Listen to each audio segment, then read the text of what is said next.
Halo, apa kabar kalian semua? Materi kita selanjutnya yaitu peta bersama saya, Ibu Suryana. Kita akan membahas definisi peta. Peta adalah gambaran konvensional dari permukaan bumi yang diperkecil dengan skala dan dilengkapi dengan simbol dan warna. Dari definisi ini, kita tahu bahwa ada 3 hal yang penting dalam sebuah peta, yaitu skala, simbol, dan warna. Selanjutnya kita akan mempelajari komponen peta. Komponen peta terdiri dari judul peta, memuat informasi yang ada di peta, berguna untuk menggambarkan isi dan jenis peta yang ditulis dengan huruf kapital. Garis tepi adalah garis yang terletak di bagian tepi, berguna untuk membantu dalam pembuatan peta agar terlihat lebih rapi. Selanjutnya garis astronomi atau koordinat, berguna untuk menentukan lokasi suatu tempat yang terdapat pada tepi peta, berbentuk angka-angka koordinat dalam satuan derajat, menit, dan detik.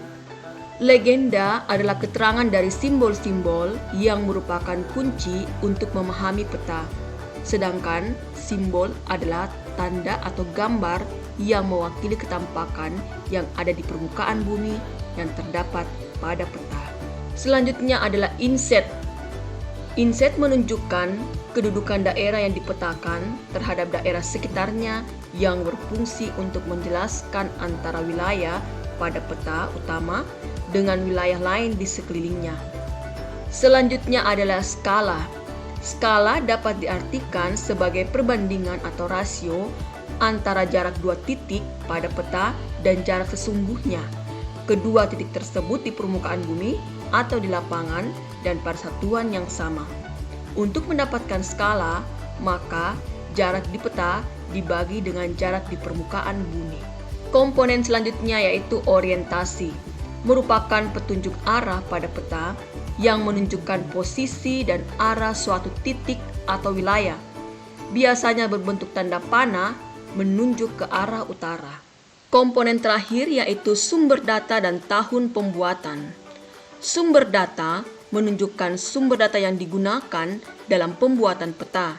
Sementara itu, tahun pembuatan peta dapat membantu pembaca peta untuk menganalisis berbagai kecenderungan perubahan dari waktu ke waktu dan dapat memberikan informasi keakuratan data yang digunakan per tahun pembuatan peta. Berikut kita akan belajar tentang jenis peta.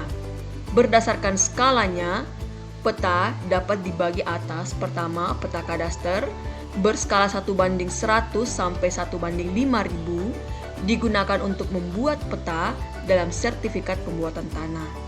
Yang kedua, peta skala besar berskala 1:5000 sampai 1:250.000 digunakan untuk menggambarkan wilayah yang relatif sempit seperti peta kabupaten. Yang ketiga, peta skala sedang berskala 1:250.000 sampai peta 1:500.000 digunakan untuk menggambarkan wilayah yang agak luas seperti peta provinsi. Yang keempat, peta skala kecil berskala 1:500.000 sampai 1:1.000.000 digunakan untuk menggambarkan daerah yang cukup luas seperti Indonesia. Dan yang kelima, peta skala geografis berskala lebih besar dari 1:1.000.000. Berdasarkan isinya, peta terdiri dari peta umum atau peta ikhtiar, yaitu peta yang menggambarkan segala sesuatu yang ada dalam suatu wilayah seperti sungai, danau, dan jalan. Peta umum dapat dibagi menjadi peta topografi, yaitu peta yang menggambarkan bentuk permukaan bumi, dan peta korografi, yaitu peta yang menggambarkan seluruh atau sebagian kenampakan permukaan bumi. Berikut kita akan melihat contoh peta topografi dan peta korografi. Dari contoh peta topografi, kita akan melihat garis kontur.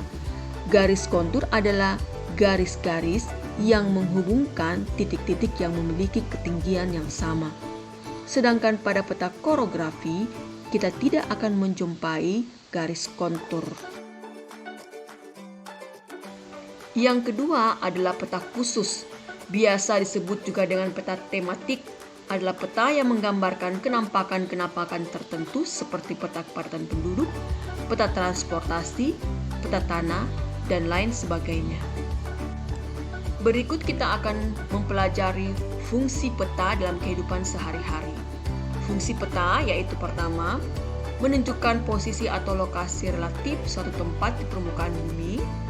Yang kedua, memperlihatkan ukuran, luas daerah, dan jarak di permukaan bumi.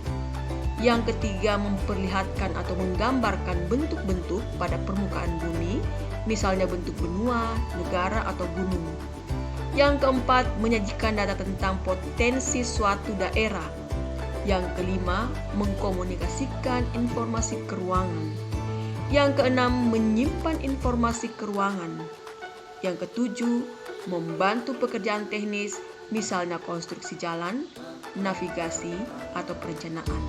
Dan fungsi yang kedelapan yaitu membantu pembuatan desain, misalnya desain jalan dan bahan analisis spasial. Demikian materi kita tentang peta. Selanjutnya kita akan belajar tentang penginderaan jauh. Terima kasih.